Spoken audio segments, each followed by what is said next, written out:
Bonjour à tous et à toutes, ici Savage Beast pour les chroniques de la bête sauvage. Je vous laisse écouter le son, les cigales, c'est superbe, c'est apaisant, ça nous rappelle la nature, je suis dans la nature, mais auparavant il y en avait beaucoup plus. Malheureusement, comme tout, c'est en train de diminuer. Et ça me permet de faire l'introduction du sujet que je voulais aborder aujourd'hui, à savoir modernité ou méthodes anciennes.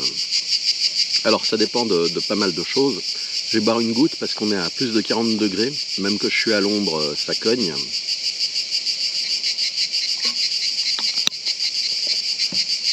Et donc, l'idée en fait c'était de savoir si c'est mieux d'utiliser des méthodes anciennes, du matériel ancien, du matériel moderne, des méthodes modernes. Alors ça dépend de nombreux facteurs. Je dirais que, je vais prendre un exemple tout simple.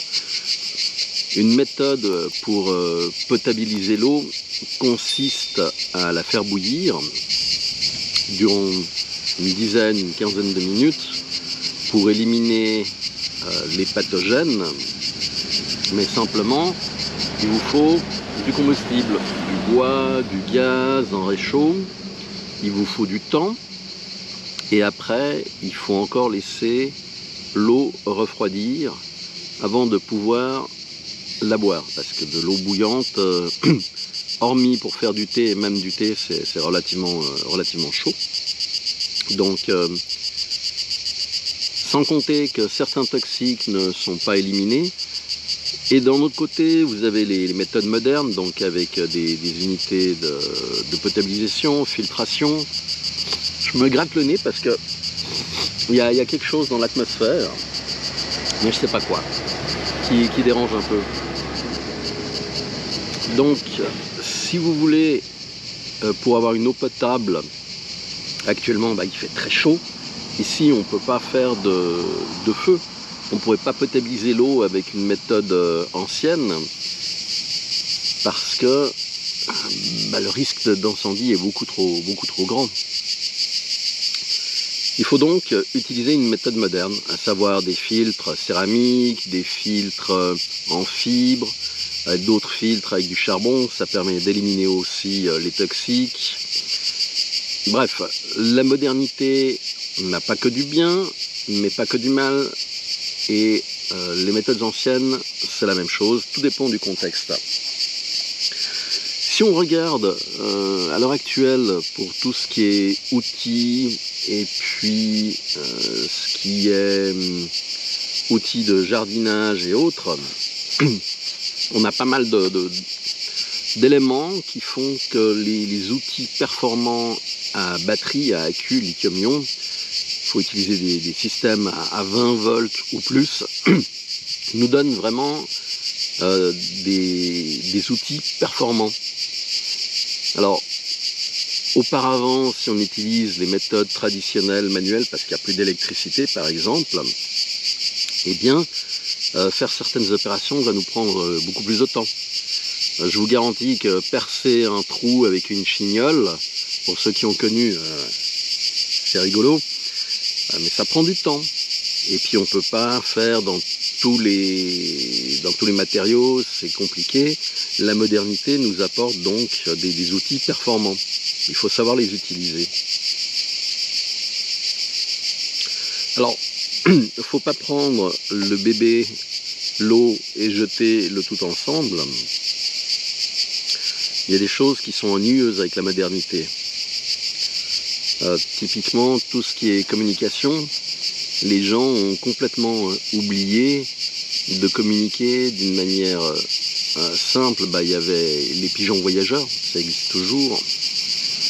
Vous me direz que pour communiquer avec votre voisin avec un pigeon voyageur, c'est pas pratique, je vous l'accorde, mais utiliser un smartphone avec une application WhatsApp qui va vous rerouter sur des serveurs aux États-Unis, etc., c'est pas non plus parfait.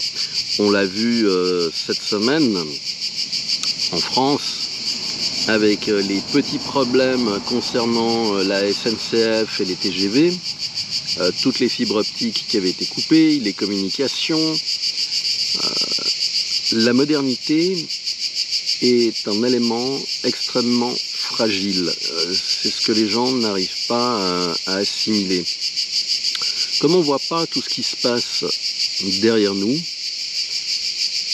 en fait, notre modèle de fonctionnement moderne est un modèle qui est en dégradation constante et réparation constante. Ce qui fait que vous avez plein de petits soucis. Je dirais une pompe à eau qui est en panne, qui ne peut plus extraire l'eau d'une nappe phréatique, qui ne peut pas la monter à votre château d'eau, qui lui-même n'aura plus assez d'eau pour faire la pression, pour distribuer sur tout le réseau. Ça va être réparé, mais ça va demander un certain temps. Tandis que si vous avez un puits, eh bien, vous allez avec votre seau, vous le mettez dedans, vous tirez, et puis vous avez de l'eau. Quand je vivais en ex-URSS, vous trouviez le long des champs, il y avait des puits en fait.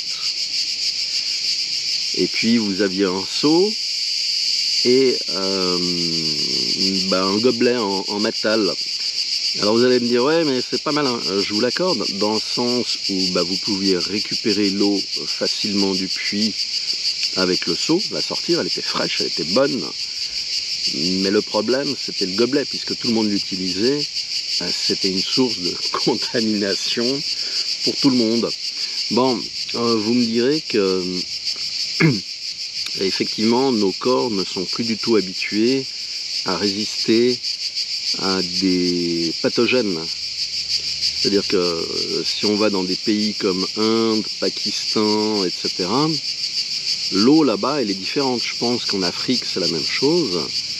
Et leur système immunitaire, système intestinal, est beaucoup plus robuste que le nôtre, qui est habitué à consommer des choses aseptisées, ce qui n'est pas forcément quelque chose de sain en fait. Notre corps est un outil fantastique qui développe donc des capacités par rapport à ce qu'il a en face. Et des petits parasites, pour les gens qui sont habitués, seront éliminés d'entrée, tandis que pour nous, ça va nous rendre profondément malades. C'est pour cela que la modernité ou les méthodes anciennes doivent être conjuguées. Je parlais tout à l'heure du matériel utilisé pour agriculture, etc. Si vous n'avez pas d'électricité ou d'essence, vous serez obligé de le faire à la main. Et faire à la main, ça demande du temps, ça demande beaucoup d'efforts, ça demande une énergie qu'on n'a pas forcément suivant la situation, mais ça marchera toujours. On ira plus lentement, on aura des quantités qui seront moindres puisqu'on peut travailler sur des surfaces qui sont réduites. Il faut tenir compte de tous ces aspects. Si vous voulez, si je prends un autre exemple, modernité, le GPS, on a tous les GPS type Garmin ou smartphone. Alors le smartphone se repère souvent pour avoir une position avec les tours relais pour la téléphonie mobile, ce qui n'est pas forcément bien. La puce qui permet d'avoir le GPS, Galileo et autres n'est pas toujours activée, et même les GPS peuvent être soit brouillés, soit on peut leur injecter, les gouvernements peuvent leur donner des instructions pour qu'ils donnent de fausses références. Et ça, les gens ne le savent pas forcément. Le GPS, à la base, a été un outil fait pour les militaires, d'accord? Donc, ils ont possibilité de donner deux types de signaux. Un signal qui sera propre pour les militaires et un signal qui sera corrompu. Ou même, ils peuvent envoyer le même signal, mais avec des décalages qui seront pris en compte par les systèmes militaires pour avoir la position exacte. Alors, une boussole, une carte, vous saurez toujours où vous dirigez ou pas. Parce que les boussoles, il faut faire une formation quand même pour savoir bien les utiliser. Pour ma part, j'avais fait ça, je devais avoir 16-18 ans, j'ai complètement oublié. Je fais comme tout le monde, je regarde le GPS, etc. À l'heure actuelle, je dirais que j'essaye surtout de me repérer par rapport aux cartes qui sont dans le smartphone, hein, autant en profiter, pour trouver la localisation, voir où je veux aller, par où je veux passer. C'est une autre approche. Mais une fois de plus, la modernité va vous permettre, je dirais, c'est un démultiplicateur de capacités. Ça va vous permettre d'aller plus vite, ça va vous permettre de faire plus de choses, ça va vous permettre de gagner du temps que vous pourrez utiliser pour des situations où vous avez besoin de ce temps qui n'est pas forcément disponible si vous utilisez les méthodes anciennes. Par contre, il est évident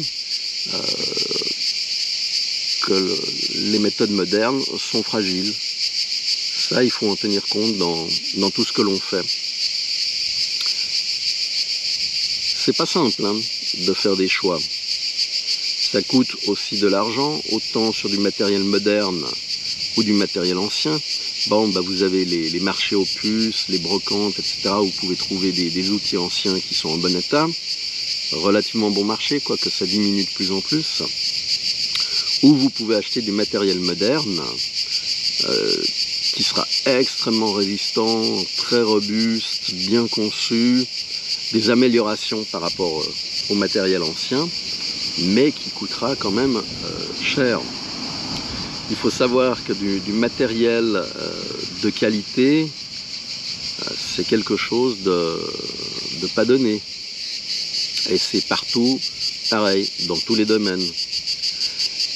À vous de faire vos choix. Je dirais que privilégier l'un ou l'autre, moderne, ancien, une de ces deux approches, à mon sens, c'est une erreur.